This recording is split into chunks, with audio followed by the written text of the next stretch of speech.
let's move on to some of the big issues today. I think people are probably almost jaded talking about Brexit, but today is a really, really significant day. Now, it looks like you have achieved what you set out to achieve, and that this text will include specific reference to full regulatory alignment between the North and South, which is a coup, unquestionably. After the referendum happened, we sought an assurance from the United Kingdom that there wouldn't be a hard border.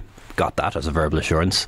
We got that into the political agreement that was agreed in December, which we called the joint report, and now it's been written into the legal texts. It's not okay for people, whether it's pro-Brexit politicians in Britain or people from parties in Northern Ireland, to just say no now. It's incumbent on them. The British government need to deliver. It's incumbent on them. If they can't accept the backstop, well, then they must detail how option A or B would work. And that goes for the British government as well. Yes, it does. Yeah, because we've all said that we want to avoid a hard border between Northern Ireland and Ireland. I also want to avoid a border between Britain and Ireland, by the way. That's one of the reasons why I wasn't for Brexit in the first place.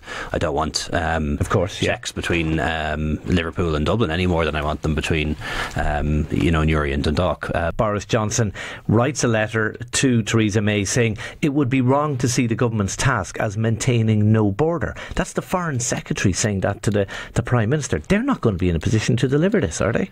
Well, it's certainly confusing, because at the same time he was on radio, I think yesterday, promising that the border between Northern Ireland and Ireland could be so seamless that it'd be like going from Camden to Westminster. So when I listen to the British government, I listen to the Prime Minister. Could Sinn Féin strike a blow for Ireland if it took its seats and went into the House of Commons and voted in this really important bill or amendment moved by Tory rebels, basically mandating the British government to negotiate a customs union with the UK? There's some question that the government might lose that vote.